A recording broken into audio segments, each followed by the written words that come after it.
कुछ दोस्तों के साथ एक अरबपति आदमी के पेंट हाउस से 20 मिलियन डॉलर्स की चोरी करने का प्लान बनाते हुए देखते हैं। लेकिन अजीब बात ये थी कि उन लोगों में से किसी ने आज तक पेन तक नहीं चुराया था। तो बात यहाँ तक कैसे पहुँची? दरअसल कुछ समय पहले तक जॉश द टावर नाम की एक ऊंची बिल्डिंग में काम करता था और ये अरबपति आदमी आर्थर, जो कि एक इन्वेस्टमेंट बैंकर था, इसी बिल्डिंग के टॉप फ्लोर यानी पेंट हाउस में रहता है। जॉश को उस पर काफी भरोसा था, इतना कि उसने अपने सभी एम्प्लॉइज का पेंशन फंड आर्थर को इन्वेस्ट करने को दे रखा था, ताकि इस बिल्डिंग में काम करने वाले लोगों को रिटायरमेंट के समय बहुत अच्छी रकम मिले। रोज की तरह जब जॉर्ज सुबह अपने काम पर पहुंचा तो बिल्डिंग के जनरल मैनेजर मिस्टर साइमन ने उससे कहा कि वो चार्ली से मिलना चाहता है और अगले 30 मिनट में उसे यहाँ होना चाहिए। उसी समय चार्ली ऑफिस में पहुंचा, पर वो समय से 20 मिनट लेट था। तो जॉश ने उसे डांटते हुए कहा कि हो सकता है कि आज मिस्टर साइमन उसे नौकरी से निकाल दें। पर तब चार्ली ने कहा कि मैं पहले ही काफी परेशान चल रहा हूँ यार, और मत कर।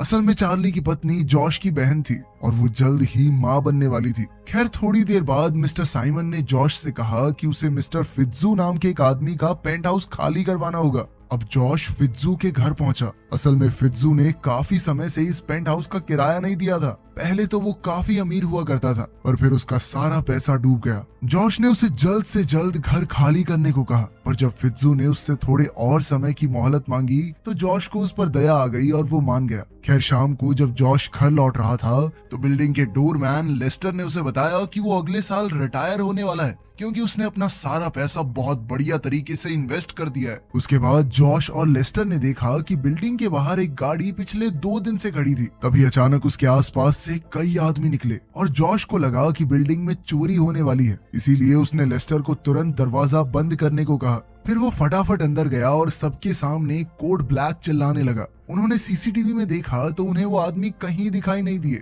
मगर जल्द ही उन्हें खबर मिली कि उन लोगों ने आर्थर को अगवा कर लिया है। अब जॉश आर्थर को बचाने के लिए बहुत तेजी से उनके पीछे दौड़ा, पर तभी अचानक एक औरत ने उस पर जोरदार वार करके उसे गिरा दिया और उसी पल वो ट्रक सड़क पर पलट गया। जॉश ने सबको समझाने की कोशिश की कि आर्थर बेगुनाह है और ये लोग उसे अगवा करके ले जा रहे हैं, मगर तब उस औरत ने बताया कि उसका नाम एजेंट क्लेयर डेनिम है और आर्थर पुलिस से भागने की कोशिश कर रहा था। तब ये खुलासा होता है कि आर्थर ने करोड़ों का घोटाला किया था, जिस वजह से उसकी सारी संपत्ति फ्रीज करने के ऑर्डर्स दिए गए थे। आखिरकार जब जॉश वापस बिल्डिंग में पहुंचा तो उसने अपने स्टाफ को बताया कि कई साल से आर्थर सबकी पेंशन का पैसा इन्वेस्ट कर रहा था ताकि उन सबको फायदा हो सके। मगर अब इस घोटाले की खबर सुनकर सब बहुत गुस्से में आ गए, क्योंकि उनका सारा पैसा डूब चुका था। कुछ देर बाद ये खबर आई कि आर्थर को 10 मिलियन डॉलर्स देने के बाद बेल मिल गई थी, पर उसे अपने पेंट हाउस में कैद होकर रहना होगा और वो FBI की इजाजत के बिना कहीं नहीं जा सकता।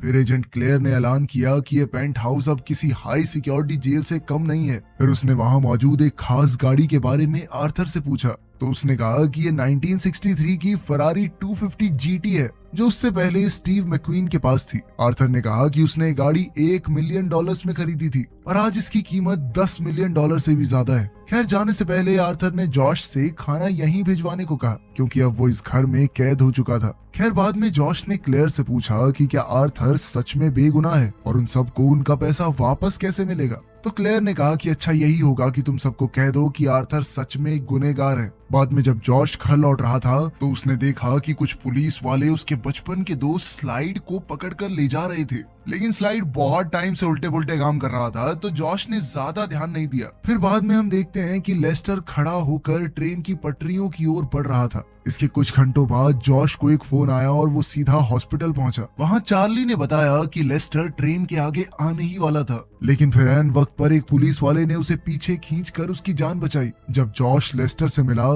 तो उसने बताया कि उसने कुछ महीने पहले अपनी जिंदगी की पूरी जमा पूंजी यानी $73,000 आर्थर को इन्वेस्ट करने के लिए दिए थे, मगर उसका सब कुछ लुट गया। अब जॉश आर्थर से मिलने सीधा पेंट हाउस की ओर निकल गया, पर चार्ली ने उसे समझाया कि अभी वो ऊपर नहीं जा सकता। उसी समय फित्जू वहां आया और उसने बताया कि उसे जेल होने वाली है और उसकी पत्नी उसके बच्चों को लेकर जा चुकी है। तब जॉश को याद आया कि फित्जू भी स्टॉक मार्केट में काम करता था, तो जॉश ने फित्जू से पूछा कि आर्थर को कब पता चल गया होगा कि उसका सारा पैसा डूब चुका है। इस पर फित्जू ने कहा कि उसे लगभग 1 साल पहले पता चल गया होगा। तब जॉश ने उससे पूछा कि आर्थर ने लेस्टर से 2 महीने पहले $73,000 क्यों लिए फिर। तो फित्जू ने कहा कि अपनी ऐश की जिंदगी जीते रहने के लिए किया होगा और क्या। आखिरकार चार्ली ने जॉश को ऊपर जाने की इजाजत दे दी और फिर उन्होंने एफबीआई से कहा कि जॉश ब्रेकफास्ट का ऑर्डर लेने आया है। इसके बाद जॉश ने सीधा आर्थर से पूछा कि उसने लेस्टर से पैसे क्यों लिए। तो आर्थर ने कहा कि उसने लेस्टर के पैसे इन्वेस्ट करके उस पर एहसान किया था। तब चार्ली ने उसे बताया कि कल रात लेस्टर एक ट्रेन के सामने कूद गया। फिर जॉश ने गोल्फ क्लब उठाया और आर्थर की बेशकीमती फरारी की ओर बढ़ने लगा। आर्थर ने घबरा कर कहा कि उसे ऐसी गलती नहीं करनी चाहिए जिसकी भरपाई वो ना कर सके।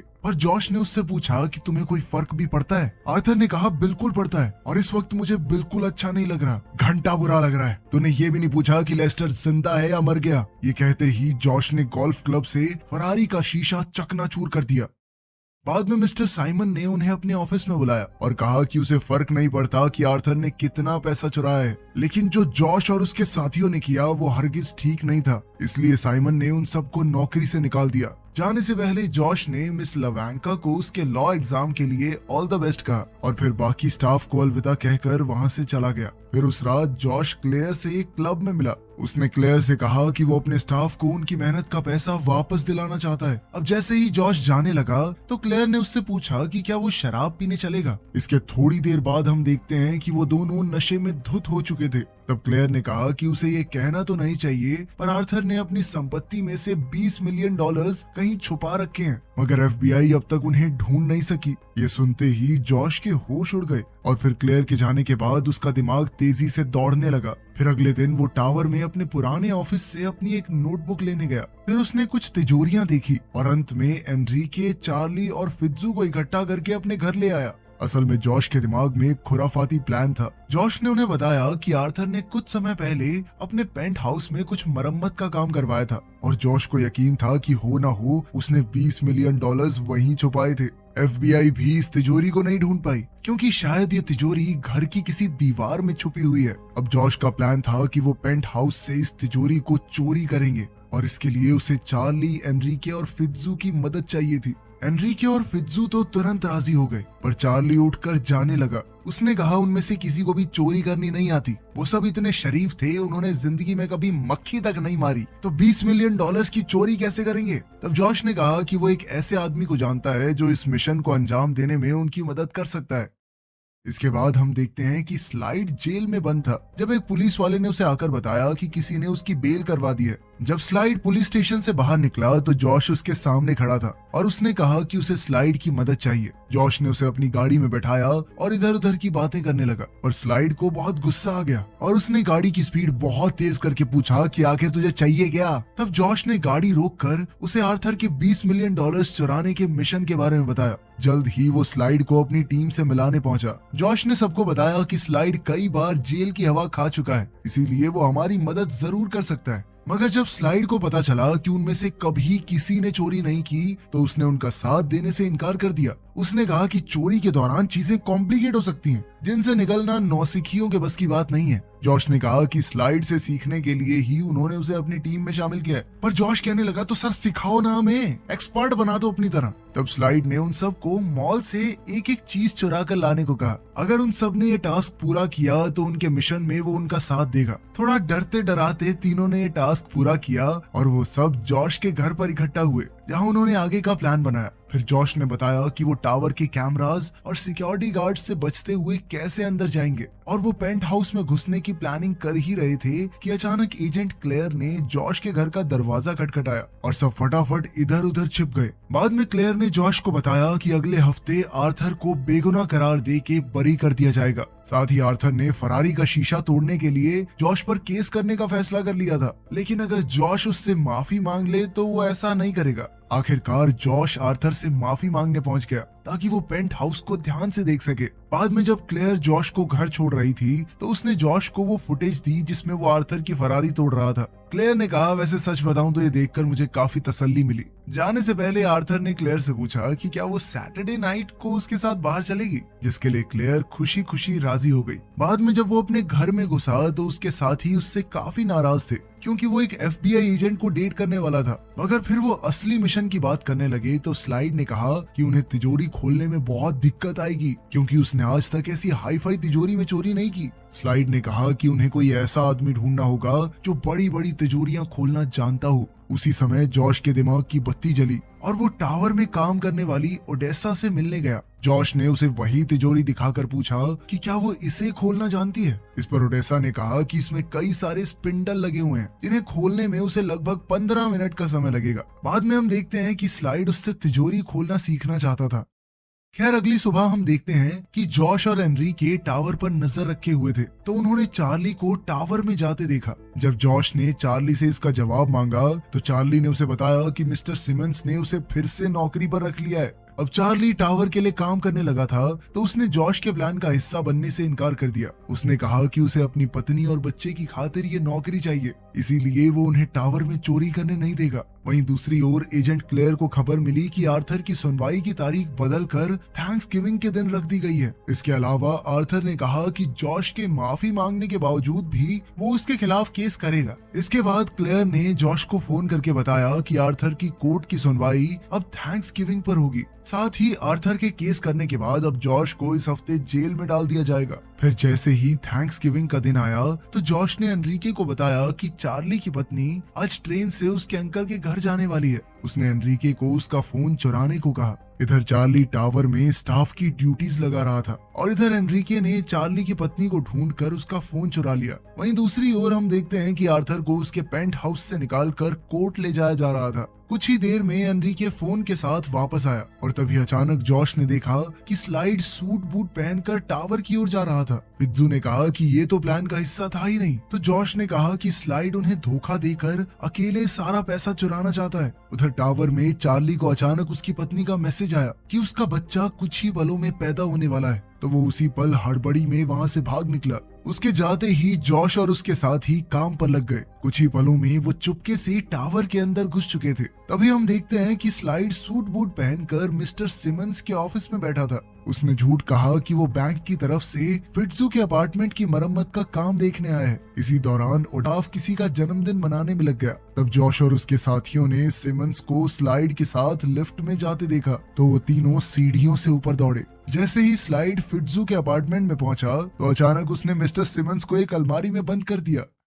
इधर हम देखते हैं कि ओडेसा पेंट हाउस के बाहर मौजूद FBI एजेंट के लिए केक लेकर पहुंच गई, पर उसे चॉकलेट से एलर्जी थी, तो ओडेसा ने उस पर हमला करके उसे बेहोश कर दिया। उधर स्लाइड लिफ्ट में घुसा तो जॉश और उसके साथियों ने लिफ्ट बंद कर दी, जिसके बाद उसने लिफ्ट की छत खोलकर ऊपर चढ़ना शुरू कर दिया। वहीं हम देखते हैं कि जॉश और उसकी टीम पहले ही पेंट हाउस में पहुंच चुकी थी और उन्होंने सभी CCTV कैमरास ब्लॉक कर दिए थे। इसके बाद वो जल्दी से उस तिजोरी को ढूंढने में लग गए। कुछ ही पलों में जॉश को एक दीवार मिली जो अंदर से खोखली थी और वो खुश होकर तुरंत उसे तोड़ने लगा, मगर जल्द ही स्लाइड ने पीछे से आकर उस पर बंदूक तान दी। लेकिन उसी पल ओडेसा ने स्लाइड के सर पर बंदूक रख दी। तभी मौके का फायदा उठाकर फित्जू ने स्टाइल की बंदूक छीन ली। फिर स्लाइड को बंदी बनाने के बाद ओडेसा तिजोरी खोलने में जुट गई। वहीं दूसरी ओर हम देखते हैं कि जब एजेंट क्लेयर आर्थर को लेकर कोर्ट पहुंची तो उन्हें बताया गया कि आज कोर्ट बंद है और जज भी छुट्टी पर है। क्लेयर को एहसास हो गया कि जरूर कोई ना कोई गड़बड़ है, इसीलिए वो तुरंत आर्थर को लेकर वापस टावर की ओर निकल पड़ी।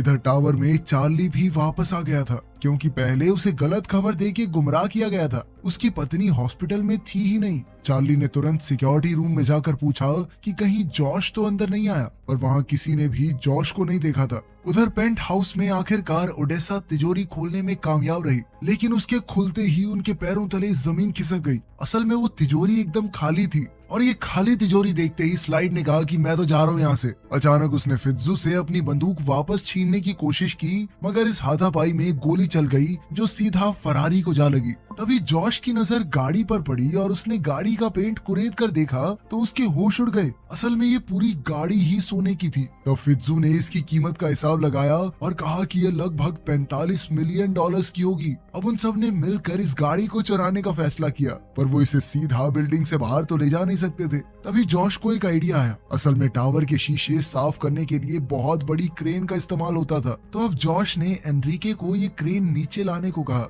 फिर उन्होंने पेंट हाउस का बड़ा सा शीशा हटाया और वो क्रेन के जरिए फरारी बाहर निकालने की तैयारी करने लगे। उधर गाड़ी में लौटते हुए क्लेयर ने आर्थर से कहा कि उसे लगता है उसके घर पर चोरी हो रही है, क्योंकि किसी ने जानबूझकर गलत तारीख बताकर उसे आज के दिन पेंट हाउस से बाहर निकाला। वहीं पेंट हाउस में उन्होंने गाड़ी को लिफ्ट से जोड़कर खिड़की से बाहर धकेल दिया। फिर एनरिके गाड़ी को फित्जू के घर की मंजिल तक पहुंचाने के लिए धीरे धीरे नीचे ले जाने लगा, मगर तभी अचानक पेंट हाउस के बाहर मौजूद एफबीआई एजेंट को होश आ गया। इधर जॉश ने फित्जू को जल्द से जल्द गाड़ी को अपने घर में खींचने को कहा, मगर वो बुरी तरह घबरा गया। उधर एफबीआई एजेंट पेंट हाउस का दरवाजा खटखटाने लगा तो जॉश और स्लाइड जल्दबाजी में क्रेन की रस्सी पर चढ़ गए और धीरे धीरे नीचे आने लगे। जैसे ही फित्जू ने गाड़ी को पकड़कर अंदर खींचने की कोशिश की तो अचानक वो खुद ही फिसलकर गाड़ी के साथ हवा में लटक गया। आखिरकार जॉश और स्लाइड नीचे उतरकर उसके अपार्टमेंट में घुसे। तभी अचानक फित्जू का हाथ छूट गया और वो नीचे गिरकर मरने ही वाला था कि ऐन वक्त पर जॉश ने उसका हाथ पकड़कर उसकी जान बचा ली।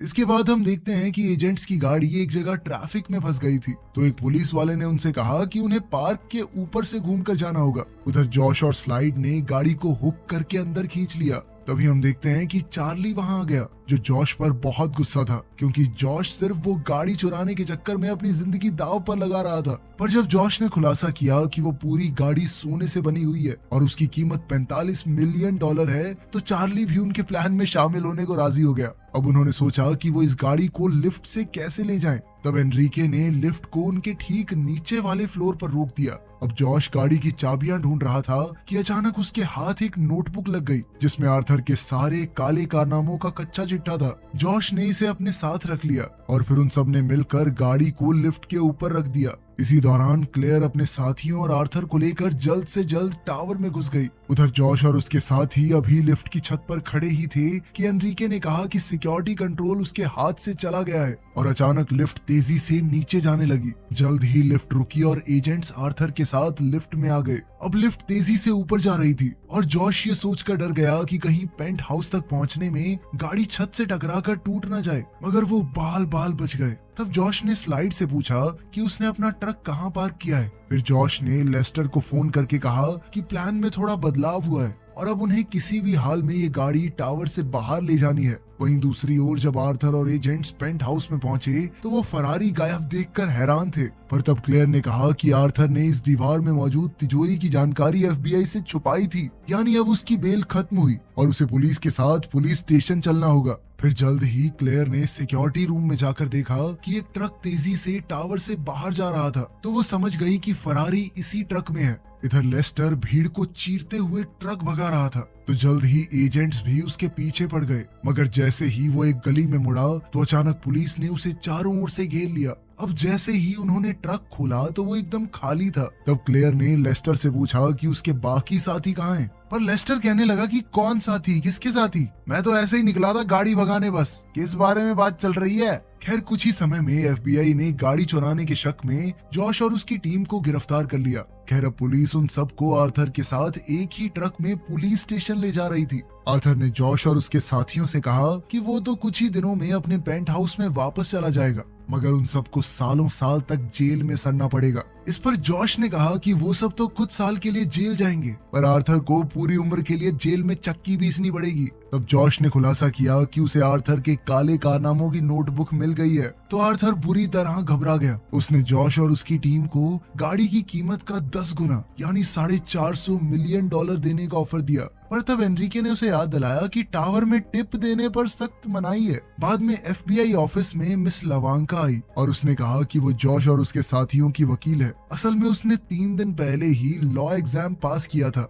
फिर लवांको ने वो नोटबुक एफबीआई के हवाले करके जॉश और उसके साथियों को उसी समय रिहा करने को कहा। इस नोटबुक को पाकर पुलिस वालों ने उन सबको रिहा करने का वादा किया, पर जॉश को 2 साल की जेल काटनी होगी, जिसके लिए वो राजी हो गया। अंत में हम देखते हैं कि स्लाइड, एनरिके, फित्जू और ओडेसा टावर की छत पर जा पहुंचे थे। अचानक उन्होंने स्विमिंग पूल का कपड़ा हटाया और तब ये खुलासा होता है कि उन्होंने गाड़ी स्विमिंग पूल में छुपाई थी। चार्ली इस वक्त अपनी पत्नी के साथ था और उनके घर एक प्यारी सी बच्ची का जन्म हुआ। वहीं दूसरी ओर आर्थर को उम्र कैद की सजा हुई और जॉश को सिर्फ 2 साल की। आखिरकार कुछ दिनों बाद टावर के स्टाफ के लोगों के घरों के बाहर एक एक डब्बा पहुंचा और उसे खोलते ही वो खुशी से झूम उठे। असल में उसमें सोने की फरारी का एक एक पार्ट था। उधर 2 साल की जेल काटते हुए भी जॉश के चेहरे पर एक मुस्कान थी।